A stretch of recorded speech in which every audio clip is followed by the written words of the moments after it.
ሬንጅ ወይስ ኮዶሚን የትኛው ይበልጣል? እመኑኝ እውነታው ያስደንቃል። በዚህ 5 ደቂቃ ቪዲዮአችን ስለ ዶሜን፣ ሬንጅ እና ኮዶሚን ልዩነታቸው፣ አንድነታቸው፣ ትርጉማቸው ከዚህ በኋላ ላይደበላለቅብን ጽድት አድርገን እንማራለን። አሁን እንጀምር። እነዚህ ሁለት ቦክሶች እንውሰድ። የመጀመሪያ ቦክስ ላይ መጨመር ወይ ማስገባት ብቻ ነው የምንችለው። ሁለተኛው ቦክስ ላይ ደግሞ መውሰድ እንችላለን ወይም ማውጣት እንችላለን ብለን እናስብ። ስለዚህ አሁን እዚህ የመጀመሪያ ቦክስ ላይ ማንኛውም እኛም እናስገባው ነገር ይሄ ቦክስ ሊቀበልልን የሚችለው ማንኛውም ነገር ምን ብለን መውሰድ እንችላለን ማለት ነው? ዶሜን ብለን መውሰድ እንችላለን። ሁለተኛው ቦክስ ግን ማውጣት የምንችለው ስለሆነ ምን ሊሆን ይችላል? ወይ ኮዶሜን ይሆናል ወይ ሬንጅ ይሆናል። መቼ ነው ኮዶሜን የሚሆነው? መቼ ነው ሬንጅ የሚሆነው? ኮዶሜን የሚሆነው ማንኛውም እኛ ልንወስደው የምንችለው ነገር ነው። ማንኛውም ቦክስ ውስጥ ያለ ነገር እኛ መውሰድ የምንችለው ነገር ነው።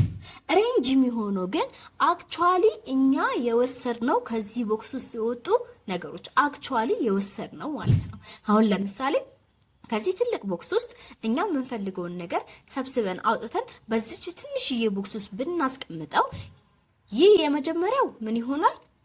ዶሜን ይሆናል። ሁለተኛው ኮዶሜን ይሆናል። አክቹአሊ የወሰድናት እቺ ትንሿ ቦክስ ደግሞ ምን ትሆናለች ማለት ነው? ሬንጅ ትሆናለች። ስለዚህ ይህንን ወደ ሂሳባዊ ስሌታችን አምጥተን ስናየው ዶሜን ማለት ማንኛውም የኤክስ ቫልዩ ማስገባት የምንችለው ሲሆን ኮዶሜን ማለት ደግሞ ልናገኛቸው የምንችላቸው መልሶች ሁሉ ኦል ሪል ነምበር መልሶቹ ሁሉ ነው የሚሆነው። ሬንጅ ግን አክቹአል በተሰጠን ኤፍ ኦፍ ኤክስ ውስጥ አክቹአል የምናገኘው መልስ ኤክስን ስናስገባ አክቹአል የምናገኘው መልስ ነው። ከዚህ ምን ማጠቃለል እንችላለን? ሬንጅ ኢዝ ኤ ሰብሴት ኦፍ ኮዶሜን። ሬንጅ የኮዶሜን አባል ነው። ስለዚህ ማን ይበልጣል ማለት ነው? ኮዶሜን ይበልጣል። ሬንጅ መቼም ከኮዶሜን ሊበልጥ አይችልም። ግን በአንዳንድ ኬዝ ምን ሊሆኑ ይችላሉ? እኩል ሊሆኑ ይችላሉ። እነዚህን ሶስት ፈንክሽንስ በመጠቀም ዶሜን፣ ኮዶሜን እና ሬንጅ እንዴት እንደምንፈልግ እንይ። የመጀመሪያ f of x = x ስኩዌር የሚለውን ስንመለከት ዶሜን ምንድነው ብለናል? ኢንሰርት ማድረግ የምንችለው የኤክስ ቫልዩ። ስለዚህ እዚህ ጋር ማን ነው? ኦል ሪል ነምበር ምንም ሪስትሪክት የሚያደርገው ነገር ስለሌለ ይሄ ፈንክሽን ማንኛውንም ቁጥር ብናስገባ እንችላለን ማለት ነው። ኮዶሜን ማለት ደግሞ ምንድነው? አውትፑታችን ሊሆን የሚችሉት አይደል? እየሰራን ያለነው ቁጥር ስለሆነ አውትፑታችን ሊሆን የሚችለው ማን ነው? ቁጥር። መልሳችን ከምን ውስጥ ነው የሚሆነው? ከቁጥሮች ውስጥ። ስለዚህ ምን ይሆናል? ኮዶሜናችን ኦል ሪል ነምበር ይሆናል ማለት ነው። ሬንጅ ማለት ግን ምንድነው ብለናል?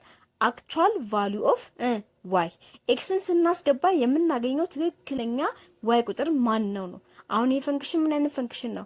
ስኩዌር ፈንክሽን አይደል? ስለዚህ ስኩዌር ላይ ምንድነው? ፖዚቲቭ ማስገባን ኔጌቲቭ ማስገባን የምናገኘው የዋይ ዋጋ ምንድነው? ፖዚቲቭ። ስለዚህ ሬንጃችን ግሬተር ዛን ኦር ኢኳልስ ቱ 0 ይሆናል። እዚህ ጋር ኮዶሜናችንና ሬንጃችንን ስናወዳድር ማን ይበዛል ማለት ነው? ኮዶሜን ይበዛል ማለት ነው። ኤፍ ኦፍ ኤክስ ኢኳልስ ቱ ራዲካል ኤክስ የሚለውን ስንመለከት ማስገባት የምንችለው የኤክስ ዋጋ 0 ወይም ፖዚቲቭ ቁጥሮች ነው። ስለዚህ ዶሜናችን ምን ይሆናል? ግሬተር ዛን ኦር ኢኳልስ ቱ 0። ራዲካል ውስጥ ኔጌቲቭ ቁጥር አናስገባም ማለት። ስለዚህ ዶሜናችን የሚሆነው ግሬተር ዛን ኦር ኢኳልስ ቱ 0 ነው። ኮዶሜን አሁንም መልሳችንን ልናገኝ ምንድነው? ከምንድነው የምናገኘው? ከቁጥሮች። ስለዚህ ኮዶሜን ኦል ሪል ነምበር ይሆናል ማለት ነው። ሬንጃችን ደግሞ የሚሆነው ግሬተር ዛን ኦር ኢኳልስ ቱ 0 ነው። ምክንያቱም የምናስገባው የኤክስ ዋጋ 0 እና ፖዚቲቭ ቁጥር ስለሆነ ሬንጃችንን በዛ መልኩ ነው የምናገኘው ማለት ነው። እዚህ ጋር ኮዶሜናችን ከማን ይበልጣል? ከሬንጅ ይበልጣል። ኤፍ ኦፍ ኤክስ ኢኳልስ ቱ 2x + 3 የሚለውን ስንመለከት እዚህ ፈንክሽን ላይ ኤክስ ምንም ማለት ሪስትሪክሽን ስለሌለባት ኦል ሪል ነምበር ነው የምትሆነው። ኮዶሜናችንን በተመሳሳይ ኦል ሪል ነምበር ነው የሚሆነው።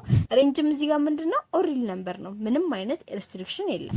ስለዚህ እዚህ ጊዜ ደግሞ ኮዶሜን እና ሬንጅ ምን ሆኑ ማለት ነው? እኩል ሆኑ ማለት ነው። ስለዚህ ተማሪዎች ዶሜን፣ ኮዶሜን እና ሬንጅን በዚህ መልኩ እናጠቃልላለን። ልብ በሉ መቼም ቢሆን መቼም በፍጹም ሬንጅ ከማን ሊበልጥ አይችልም? ከኮዶሜን ሊበልጥ አይችልም። ከዚህ ሌሰን በኋላ እንደ አብዛኛው ተማሪ ሬንጅ እና ኮዶሜን እኩል ነው ብላችሁ አታስቡም አይደለም? በሚገባ። ከዚህ ቀደም ምን ነበር የሚመስላችሁ? እስቲ ኮሜንት ላይ ጻፉልኝ። ሌላ ቪዲዮ ላይ እስክንገናኝ ድረስ መልካም ጊዜ